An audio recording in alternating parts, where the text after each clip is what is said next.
Hey, what's up, everybody? It's BDF44 coming at you with another video. Okay, so I wanted to give you a follow-up from my personal circumstance yesterday. I didn't tell everybody what I was going through. In fact, I think after listening to my video, I misled you guys into thinking I probably got into a car accident or something or hit somebody or something. That is not what happened at all. I was just sitting there trying to hold myself accountable for many things on that video, and uh, one of them is just how I drive. I could do a better job driving, especially when I'm angry, driving behind slow people, spinning around and going around them and being all angry and ugly. Um, that's just a part of my personality at this stage in my life that I just like to shore up and overcome and just be a little more aware. But no, nothing like that happened. What did happen? What did happen is my car got repossessed. Um, and this is why. I'll tell you guys the God's honest truth. It's because I was investing in AMC, um, YOLO style. And I made a couple videos on this. I think you guys know how serious I've been about this process, not only as it pertains to the selfish gain that I can get from it, but also for what the movement stands for. And I hesitated to tell you guys I got my car repossessed because it forced me to paper hand some shares. All of my money was wrapped up in AMC, which meant that if I were to take any money or help myself, I would have to sell shares. And while fortunately enough, I have a family that was able to front me the money to get my car out, which will allow me to have my car for my shift tomorrow, which is just a blessing in and of itself. I can go pick my car up, all that's taken care of. But unfortunately, that nobody's giving me money; they're loaning it to me, so I'll have to pay that back. So I was forced to sell 167 shares of AMC yesterday from what I had, which is still a lot left, but it was like a third of what I own, and it hurt. It hurt worse than losing the car because I feel like I let the movement down. I feel like the shares that I sold are worth 1,000 times that. Um, and ultimately, I've been one of those people who's been gung ho about telling people not to sell and to go all in, even though I didn't do it on this forum. I've been doing so other places. And, you know, that's the thing. When you think about it, it's like you're encouraging others to do something that you cannot do yourself. You're encouraging others to do things that you cannot do yourself. And it becomes a situation where you have to fight with yourself about whether or not you're a freaking hypocrite, whether or not you took on more than you can handle, whether or not you should have even invested that much in the first place. And the answer is yes, I should have. When you believe in something, as much as I believed in this, you cannot live your life in fear of things going wrong. What I had to make peace with is the reason why that money was available for me to get out of that account is because I bought those shares and I held those shares throughout that entire process, that dip that was caused by Robinhood and other lenders, that took half of my account, had me down $2,000. When I sold what I sold yesterday, not only had I broke even on my initial investment, but I had some gains. And that's what Diamond Hands did for me. And it's still doing for me because, of course, I didn't sell my whole position. I'm still in there. But the point is, had I given in to weakness and fear, I would have had to sell twice the amount that I sold yesterday. I wouldn't have had the amount in there that has recovered to put me in a position to do that. So not only am I thankful that I held, I'm also thankful that this happened when it did. Let me tell you all how many things worked out for me in this situation so you can see how good God is. And I do believe in God, and this is another testimony of that. Let me tell you how good things have worked out for me in this situation. Yesterday, I was getting ready to go do groceries. I had done a video, and I was doing my, preparation thing, getting in the shower and all that. I do my usual praying that I always do in the shower. And what came to me was to prepare for some type of trial. And even though I was rejecting that notion, the prayer still came. Prepare me for what's ahead, because whatever it is, I'm going to need strength to handle it. And I was just like, I rejected it. But when I went outside, my car wasn't there.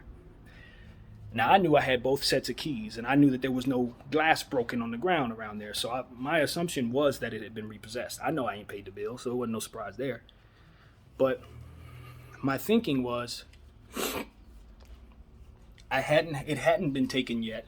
I had given them a payment maybe 2 months ago. So I figured that would hold me over at least until I get the money that I'm trying to get here. There's a stimmy coming. I'm hoping that the money from the squeeze actually takes place, as to which would allow me to pay off all my debt. So that was my thinking. If I go all in right now, make the bill collectors wait just however long it's going to take, pay them incrementally with what I'm able to pay while still paying into this account with AMC, maybe I can turn my whole life around. I can, make $500,000 and then be able to pour my interest into my playlist curation project, and maybe be able to stop doing security, which is ultimately my dream at this point. I hate doing security. I do. I'm not gonna lie to you guys. I like the job I have right now, though.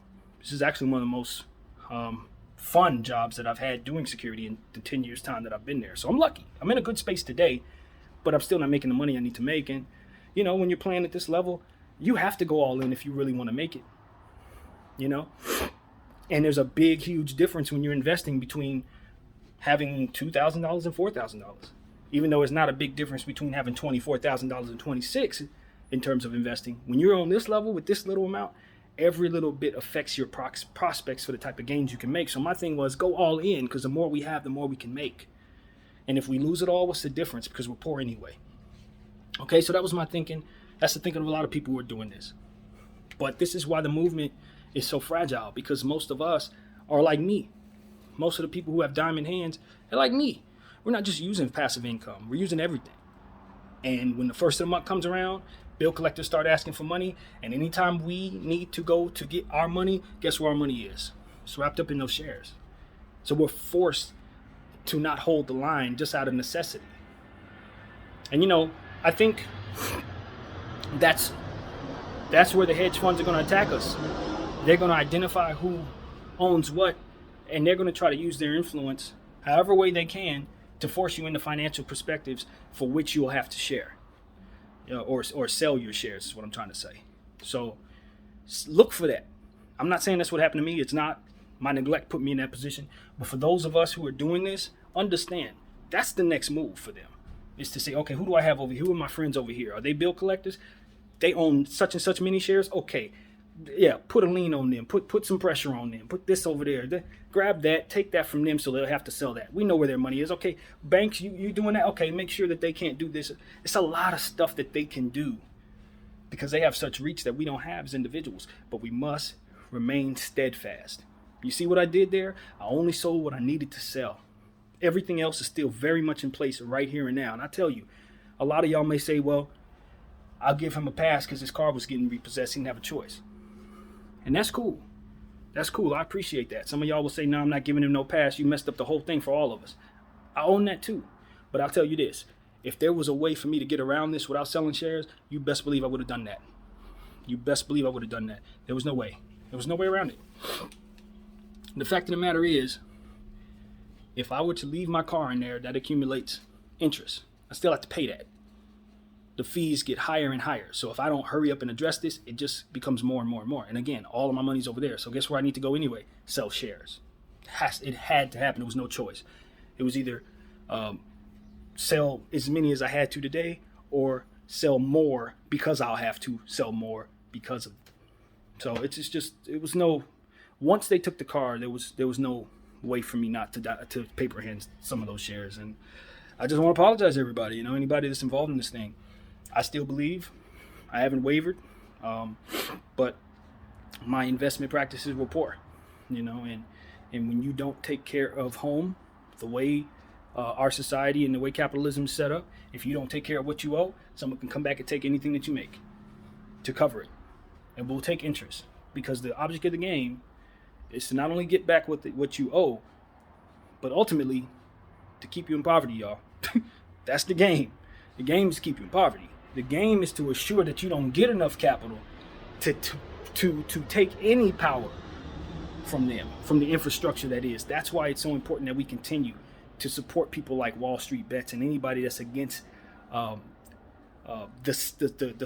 constructs of things as they are today. We need to overcome this, work ourselves to the ground doing something we have no business doing, we have no passion for, so that we can make a few pennies to throw at bill collectors who are going to give us interest for not paying them sooner. I mean, it's a game that keeps the wealthy rich and the poor needing. And I'm trying to fight my way out of it, just like most of us. But I'm not willing to put my life on the line because I know that's another way for them to make money off of me on the back end. I go outside, I do some stuff I ain't got no business doing. They lock me up. They make money off that. I don't want to help these idiots make money. I'm trying to fight them. So me doing things to put myself in positions to take risks that are ultimately going to lead to me being incarcerated, nah, that's ammo for them, not for me, not for us. So because I understand that, I'm trying to get it the long way, but this is frustrating for everybody. Just, I'm just one of many people going through this. I have a camera in my face to give you the perspective of what it is. So you can see one of many. That's what it's about. And a lot of things. First of all, just to get back to how this thing worked out, I had just enough time to sell shares yesterday. It was a green day, which meant the value of the shares were higher than what they were today. So if I would have waited till today to sell, I would have had to sell more. If this would have happened the day before that, I would have had to sell sooner.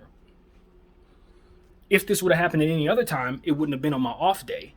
So I wouldn't have had time to get the car back. It would have affected my travels to work, right?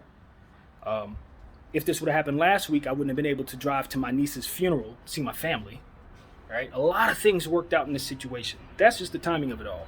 Now look at this. So the money needed to get to me right away in order for me to have my car by tomorrow, okay? Didn't have any way of getting that money to me except for one single way. Person who lended me some money is a military person. My brother, as I mentioned in the previous video, also military. He hooked me up about a year ago with a Navy Federal account just out of the goodness of his heart because he could put his family on there. Because he has that account available in my name, my uncle, who let me borrow the money, was able to instantly get me that money. We didn't have to go through Zelle. We didn't have to go through Western Union. We didn't have to go through some of those other ways of getting the money done. The money came directly to me because of that fortuitous situation that I really didn't have any control over. My brother just said, yo, let me give you an account, man. I got this. And I never used it. But it's been sitting there and it's been active. And because of it, he was able to get me the money fast. So I only had like 30 minutes for the markets to be open. I think I found my car missing at like 12:30. The markets closed at 1. So for me to sell my shares at that price was just lucky. If I left the house 30 minutes later, I wouldn't have been able to sell my shares yesterday. I would have had to sell it today, which would have been, again, more shares sold. So a lot of stuff just worked out, man. I was able to get down to the police station, pick up my repo form without any trouble. All of this stuff is just flat out worked out, man.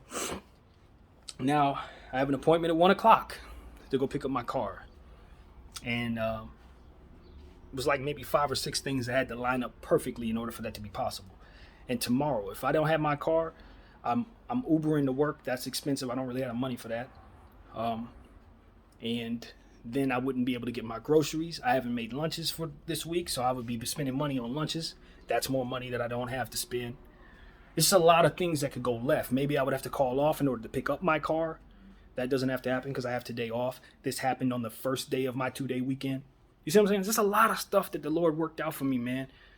So even though I'm frustrated and I'm disheartened by the fact that I had to sell shares, the fact that those shares were available to me at the time that they were, the fact that I was able to sell all that stuff at the time that I was, the fact that it happened when it did, all of that is by grace of God, man. All of that is by the timing of the Most High. And I know a lot of people don't believe in God, but you got to read the signs, man. A lot of stuff could have went left.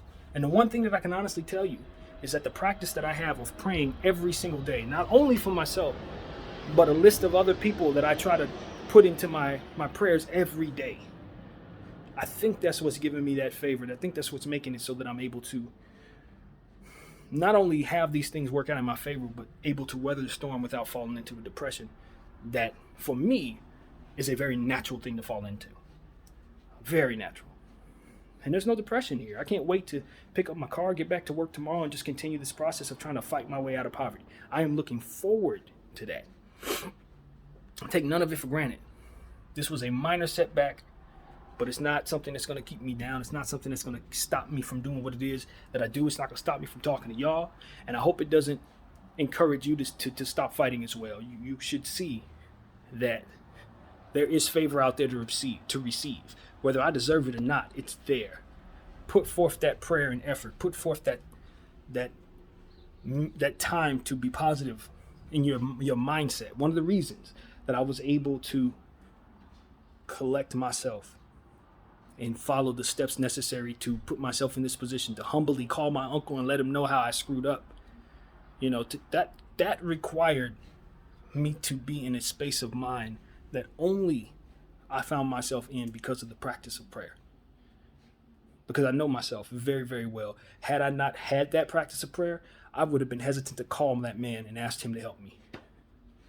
Been there already. I know how I feel when I'm not in prayer. That's exactly what would have happened. I would have been hesitant to call. I would have been hesitant to sell those shares. And I would have been without a car with interest accumulating every day. It's that strength of prayer, that consistency in that prayer that gave me that accumulated strength to face my weaknesses, own my bullcrap, and take the steps necessary to fix this issue. And to ask for help to fix this issue. Prayer. That's it. It's literally it. I'm not telling you you have the same issues I have. I'm telling you that to overcome the issues that I've had, this is what it took. That's all I'm saying. So whatever issues you have, I believe consistency and unselfish prayer and positive thinking will put you in a position to take the steps necessary to overcome your issue, whatever that may be. Or the ability to surrender to the idea that you can't and live forward with the results of whatever it is you have to live without. That strength can be obtained from prayer as well. Don't let people lie to you and tell you there ain't no God in the sky, fam. He's already proven himself to me 1,000,000 times in his 36 years of life. He's already proven himself. There's no wavering. I would be lying if I were to sit down and tell you there ain't no God. I'd be lying. This is something that I'm aware of. It's not something that I have to think about. This is not a mystery to me. And I know the Lord has not revealed himself to all of y'all. He hasn't. It's not like everybody should be walking around with the same type of confidence. He literally hasn't shown himself to everybody like that. But he did show himself to people like myself so that we could tell you that your faith is not in vain. That your belief that maybe you should give faith a try is not in vain. You should do that. Give it a try. It works. It works. That's my message for you guys. Prayers work. Especially when you're trying to be a good person and consistent in that prayer. Those are the two things. The currency that you have to pay is to be a decent human being. Rule number 1, don't be a dick. If you're being a dick and you're saying prayers, you take away the effectiveness of those prayers. That's in the scripture that I read recently. I didn't even really know that to myself until I read that scripture very recently.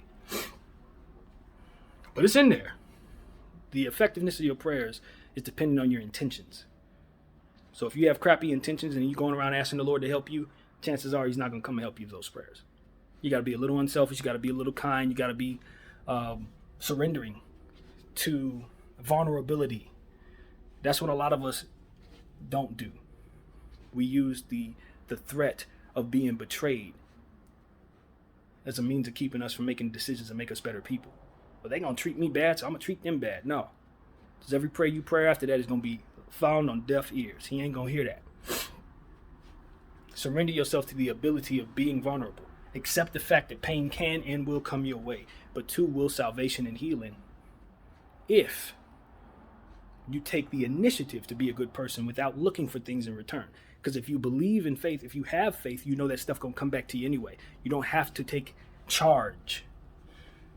That's God's job. Let him do that. If you surrender, he will do that and he'll provide. That's the formula. Not many are going to tell you that. Many people say, oh, throw your money at this. You gotta watch your back. Everything is about protecting yourself. Look head on the swivel. Yeah, but you can't see every angle. I don't care how fast you are. You're not going to see every angle. Some shit you literally are going to be vulnerable to in this life. You can't see everything. You can't protect from everything. So in understanding that, in embodying that truth and really, really absorbing that truth, you understand that it's best, your best defense is to surrender to the possibility of a higher power. That is your best defense. It's understanding that you will never fully understand, and that you won't fully understand should be respected. That's the perspective. Thank you guys for watching, for listening to me do my little preachy thing. I'm fortunate. I'm still disheartened to a degree. I'm still dealing with the humanity of it all. But I understand that I'm blessed. I understand that this happened for a plethora of reasons, all of which I now can draw from in this experience to maybe help others in the future. I've now been through this particular type of thing. So it's good. Even though it doesn't feel good, it is very much helpful. So thank you guys for watching. 20 minutes long. I've blabbered. Hope I helped you. Hope you're not bored. Hope you weren't looking for basketball in this one. Yeah, man, I got several hours. I don't know what I'm going to do, but I'm going to enjoy it. I promise you that. I'm definitely going to enjoy it. Thank you guys for watching. Thank you guys for all that you do. Keep me in your prayers. Again, to my WSB people, my AMC people, the one thing I want to tell you guys is I let you down, but I didn't sell you out. I'm still in. If money comes my way that I can throw at that, I will throw at it. Every share that I have, if I'm not forced to sell it like I was forced to sell those, I'm holding it. The line is worth holding, even though I couldn't hold up my end of the bargain. Do not follow me on that one. If you believe in what it is that you have, hold it. If you believe in what it is that you're doing, stand firm. Some of us won't be able to hold up our end of the bargain. Some of us are biting off too much than we can chew, but that doesn't mean you follow us. You follow your heart, you follow him, and you follow the purpose of what it is that made it so that you started this in the first place. We can win this. My name is BDF44. Thanks for watching. I'm out.